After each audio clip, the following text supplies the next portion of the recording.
नमस्कार भाई दोस्तों। सोशल मीडिया के ऊपर एक दो नहीं काफ़ी पोस्टें देखी हमने कि अकाल तख्त साहब को, जत्थेदार साहब को और सभी को चाहिए कि अमृतपाल को कोई बड़ा ओहदा दिया जाए अकाल तख्त साहब के ऊपर। ये चर्चाएं उठी क्यों? सोचने वाली बात है, चर्चाएं उठी क्यों? आपको इस सब के बारे में बताएंगे बिल्कुल आराम से। ये सबको पता है, बगैर आग के कहीं पर भी धुआं नहीं उठता। अगर ये धुआं उठा है तो क्यों उठा है और इसका रीजन क्या है, आपको पूरी एक एक बात बताएंगे, डिटेल में बताएंगे। हाँ, आप अपनी राय रख देना कि ये सही है या गलत है, वो हम भी बता देंगे। हमारे नज़रिए से क्या होना चाहिए वो आपको पहले भी बता चुके हैं। लेकिन इतना जोर शायद ही पहली बार पकड़ा है कि अकाल तख्त के ऊपर कोई बड़ा पद, कोई बड़ा ओहदा मिलना चाहिए अमृतपाल को। ये ज़्यादा ही कुछ सोशल मीडिया के ऊपर चल रहा है। ये क्यों चला, किस लिए चला, आपको बिल्कुल एक एक बात बारीकी से बताएंगे। उससे पहले जो साथी नया जुड़ता है ऑफिशियल दीपक फौजी यूट्यूब चैनल के ऊपर, चैनल को सब्सक्राइब करना, बेल आइकन को दबाना ताकि नोटिफिकेशन आपके पास पहुंचता रहे। वीडियो को शेयर करने की जिम्मेवारी आपकी है, हक और सच की बात रखने की जिम्मेवारी हमारी है।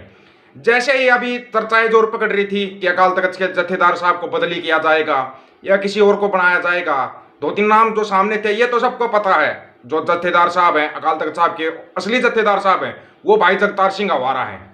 अगर अमृतपाल सिंह कोई बनाया जाए, जगतार सिंह हवारा आ जाते हैं, तो अभी अमृतपाल भी ये कहेगा कि नहीं, जत्थेदार साहब भाई जगतार सिंह हवारा है। जहां तक है ये सबको पता, पूरे पंजाब को पता है, पंजाब की सभी जत्थेबंदियों को पता है कि ओरिजिनल जो जत्थेदार साहब हैं, हकीकत में जत्थेदार साहब है भाई जगतार सिंह हवारा। अभी जो जत्थेदार है ज्ञानी हरप्रीत सिंह जी, वो चड्डे की मंगनी में गए थे, तब से चर्चा जोर पकड़ने लगी। लेकिन अमृतपाल का ही नाम इतना ज्यादा क्यों आया? सबको पता है अमृतपाल का। अमृतपाल डिब्रूगढ़ जेल के अंदर है, डिब्रूगढ़ जेल के अंदर है, उसकी जांच चल रही है, पूछताछ चल रही है। वो तो फैसला सुनाएगी, अदालत सुनाएगी। लेकिन उनके नाम की इतनी चर्चा क्यों पकड़ने लगे अचानक से? आपने देखा होगा पिछले कुछ दिनों से, महीनों से तो जो चल रहा था वो तो सालों से चलता आ रहा है। गुरु साहिब की बेद बीर, ये नशे वाला सब चलता रहा। लेकिन पिछले कुछ दिनों से ज्यादा ही पंजाब के अंदर ये नशे की मारामारी, नशे से बच्चों का ये टीके लगा लगा के बच्चे मर रहे हैं, और जो गुरु की बेद भी हो रही है वो भी कुछ ज्यादा ही हो रही है। या फिर जो प्रवासी अटैक कर रहे हैं पंजाब के सिखों के ऊपर, वो भी कुछ ज्यादा ही बढ़ रहा है। ऊपर से फिर यह नया मुद्दा खड़ा हो जाता है SYL, जबकि इसका एक दो बार नहीं कई बार बता चुके हैं। SYL का मुद्दा फिर खड़ा हो रहा है। फिर दोबारा से कोशिश शुरू हो रही है हरियाणा और पंजाब का जो भाईचारा उसको कैसे तोड़ा जाए।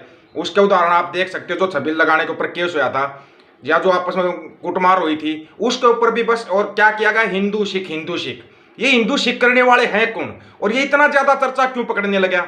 इन सब चर्चाओं को देखते हुए, इन सब को देखते हुए, और सबसे बड़ी बात जो नशे का बिजनेस ज्यादा बढ़ गया पंजाब के अंदर, उसको देखते हुए अमृतपाल सिंह के लिए बार बार पोस्टें डाली जा रही है और बार बार जत्थेदार साहब को टैग किया जा रहा है सोशल मीडिया के ऊपर। आप एक दो नहीं हजारों पोस्टें देख सकते हो, बार बार जत्थेदार साहब को टैग किया जा रहा है कि अमृतपाल सिंह को कोई बड़ा ओहदा दिया जाए। उसके दो तीन कारण है भाई। ये पंजाब के लोग क्यों इतना बार बार टैग कर रहे हैं, उसके कारण है क्योंकि अगर उनको अकाल तख्त के वल्लों कोई बड़ा पद या बड़ा ओहदा दिया जाता है ना, तो अमृतपाल के बाहर आने के चांस और भी ज्यादा हो जाते हैं। आपको इस चीज का पता होना चाहिए। जैसे अपने बंदी सिंहों को ओहदे दे रखे हैं ना, अपने बंदी सिंहों के लिए केयर कर रहे हैं, अच्छी बात है। देखो पंजाब के अंदर जब ऑपरेशन अमृतपाल चलाया था, इस चीज की तारीफ खुद भगवंत मान साहब ने भी कर रखी है, CM साहब ने। खुद जो पुलिस के बड़े बड़े अधिकारी हैं उन्होंने भी तारीफ की थी पंजाब की जनता की, कि पंजाब की जनता ने बिल्कुल शांतिपूर्वक बहुत अच्छा सहयोग किया। ये इस चीज की तारीफ पुलिस वालों ने भी की थी, इस चीज की तारीफ केजरीवाल ने भी की थी, इस चीज की तारीफ खुद भगवंत मान साहब ने भी की थी कि पंजाब की जनता ने कोई ज्यादा वो नहीं किया। ये सबको पता है। आप उत्तर प्रदेश के अंदर किसी सरपंच को भी पकड़ने चले जाओगे ना, ये तो अमृतपाल था जो इतनी बड़ी लहर चला रहा था, वारिस पंजाब दे जत्थेबंदी का मुखी था। आप उत्तर प्रदेश के अंदर किसी सरपंच को भी पकड़ने चले जाओ तो भी आपको पता लग जाएगा, कितना जोर लगेगा आपको। लेकिन पंजाब के लोगों ने जितनी शांति दिखाई वो काबिले तारीफ थी, पूरी दुनिया ने इस चीज की तारीफ करी है। जब वही पंजाब की जनता अगर मांग कर रही है कि अमृतपाल को भी कोई बड़ा पद देना चाहिए, कोई बड़ा पद देना चाहिए, मांग ये भी है कि जो जत्थेदार साहब हैं ज्ञानी हरप्रीत सिंह जी, वो अगर अपना क्लैरिफिकेशन कर देते हैं कि वो चड्डे की मंगनी में क्यों गए थे।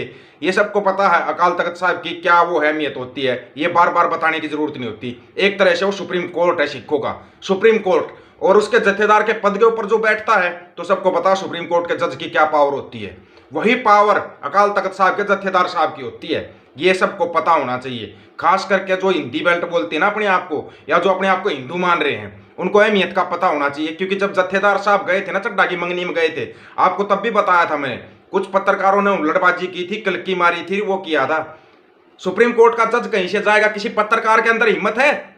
वो यहाँ किलकी मार दे या कुछ कर दे। है हिम्मत किसी पत्रकार के अंदर? हो तो बता देना, तुम कितने बड़े हिंदू बने फिरते हो। फिर क्यों किया गया, वोटिंगबाजी क्यों की गई थी? ठीक है वो गए थे, वो अपना क्लैरिफिकेशन देंगे, पंथ के सामने देंगे। तुम होते कौन हो किसी के ऊपर आरोप प्रत्यारोप लगाने वाले? फिर इनके पास एक बात आती, सूत्रों के हवाले से खबर मिली। ये तुम्हारे सूत्र भी मर गए क्या? तुम्हारे सूत्र भी खत्म हो गए या मर गए तुम्हारे सूत्र?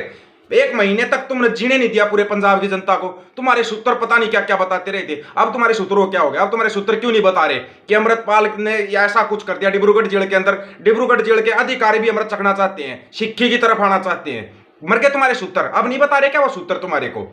उन सूत्रों को अभी भी तो बताना चाहिए। देखो, जो भी अकाल तख्त साहब का जत्थेदार बनता है या जिसको भी मनोनीत किया जाता है, वो वोटिंग के जरिए होगा, कैसे होगा वो एक अलग चीज है।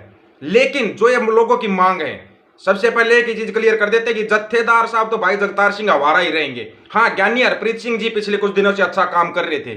उनसे जो गलती हुई है, जो गलती मानता है पंथ मानता है कि उनको चड्डे की मंगनी में नहीं जाना चाहिए था, उसका अगर ज्ञानी हरप्रीत जी खुलासा करते एक बार, किस कारण से गए थे, किस कारण से गए थे, मना भी कर सकते थे, कोई बहाना बना सकते थे, कोई बड़ी बात नहीं थी।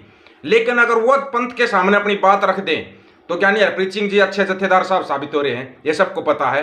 जब एनएसए लगाकर युवाओं को डिब्रूगढ़ जेल में डाला जा रहा था ना, ज्ञानी हरप्रीत सिंह जी खुलकर युवाओं के साथ आए थे। ये बात सबको पता होनी चाहिए, बिल्कुल खुलकर आए थे। नहीं तो सब सोचते हैं कि मेरी जत्थेदारी बचे रहे, मैं क्यों सरकार से पंगा लूं, सब सोचते हैं। लेकिन यहाँ पे ज्ञानी हरप्रीत सिंह जी ने बिल्कुल क्लियर कट स्टैंड लिया था, युवाओं के साथ लिया था। यह भी उनकी काबिल तारीफ कदम था उनका, जो उन्होंने उठाया था। तो लेकिन अब जो बार बार जिक्र उठ रहा है कि किसको जत्थेदार बनाया जाए, किसको सौंपा जाएगा, किसको किया जाएगा, फिर लोगों के मन में ये है कि कहीं फिर से बादलों का कब्जा ना हो जाए, कहीं जत्थेदार के ऊपर उन्हीं वोट लिख के दे देंगे, पर्ची से उसी का नाम ना निकल जाए। और ये सिर्फ एक आम आदमी नहीं सोच रहे बातें, बड़े बड़े बुद्धिजीवी ना, उनके दिमाग में भी यही चल रहा है कि जत्थेदार बनेगा तो बनेगा कौन। और लेकिन हाँ, जत्थेदार बनाने से पहले एक चीज का ध्यान रखना, अभी जो पंजाब के अंदर हलचल मची हुई है, जत्थेदार वो होना चाहिए जो क्लियर स्टैंड ले ले, युवाओं के साथ, पूरे पंथ के साथ खड़ा हो जाए। आगे जो होगा वो देखा जाएगा। पूरा पंथ अगर साथ में खड़ा होगा ना, तो जत्थेदार को कोई हिलाने वाला नहीं है। अगर जत्थेदार साहब खुलकर स्टैंड ले दे तो अकाल तख्त के जत्थेदार साहब की पावर बहुत होती है, सबको पता है, सबको पता है। तो लेकिन आप लोग अपनी कमेंट में अपनी राय रख सकते हो। जो लोगों ने राय बना रखी है कि अमृतपाल को भी कोई पद दे दिया जाए अकाल तख्त साहिब के ऊपर, तो हो सकता है उनकी रिहाई जल्दी हो जाए। क्या ये लोगों की सोच सही है या गलत है? ये सोच सभी रखते हैं कि बंदी सिंहों को, ऑलरेडी जो जत्थेदार साहब वो तो हैं भाई जगतार सिंह हवारा, और जो बंदी सिंह है उनको भी कोई ना कोई पद दे दिया जाए ताकि उनकी रिहाई का रास्ता साफ हो जाए, उनकी रिहाई का रास्ता। क्योंकि सबको पता है मोहाली में जो मोर्चा लगा हुआ कितने दिनों से लगा हुआ है, और उस मोर्चे पर अब संगत जानी भी कम होती जा रही है। ऐसा मत करो, वहां मोहाली मोर्चे पर पहुंचो, लोग आपका इंतजार कर रहे हैं। अपने भाइयों की रिहाई के लिए एक कौमी इंसाफ मोर्चा लगा हुआ, आप उस मोर्चे से मुंह मत मोड़ो। ये आप सबसे ना एक हाथ जोड़कर रिक्वेस्ट है, मत करो ऐसा दोस्तों, मत करो। हाँ, कमेंट में अपनी राय जरूर रखना कि आप जत्थेदार साहब किसको देखना चाहते हो। हम अपनी राय दे सकते हैं, हम अपनी बात रख सकते हैं। फैसला जो करना है वो कौम करेगी, पंथ करेगा, वो फैसला वो लोग करेंगे, हम नहीं करेंगे। या कमेटी के मेंबर है वो करेंगे, फैसला उनको करना है। लेकिन ये कितना सही है कितना गलत है, हम अपनी सिर्फ अपनी राय रख सकते हैं। आप अपनी राय बिल्कुल रख सकते हो, खुले दिल से रख सकते हो। सभी साथियों से एक रिक्वेस्ट रहेगी दोस्तों, वीडियो को शेयर जरूर कर देना, शेयर जरूर कर देना। सोशल मीडिया के अंदर बहुत पावर होती है, बहुत ताकत होती है, आपको पता होना चाहिए। सभी साथियों को राम राम, नमस्कार, आदाब, सत श्री अकाल। वीडियो को ज्यादा से ज्यादा शेयर, चैनल को सब्सक्राइब और बेल आइकन को जरूर दबाना। ऑफिशियल दीपक फौजी यूट्यूब चैनल, बात हक और सच की करते रहेंगे। वाहिगुरु जी का खालसा, वाहिगुरु जी की फतेह।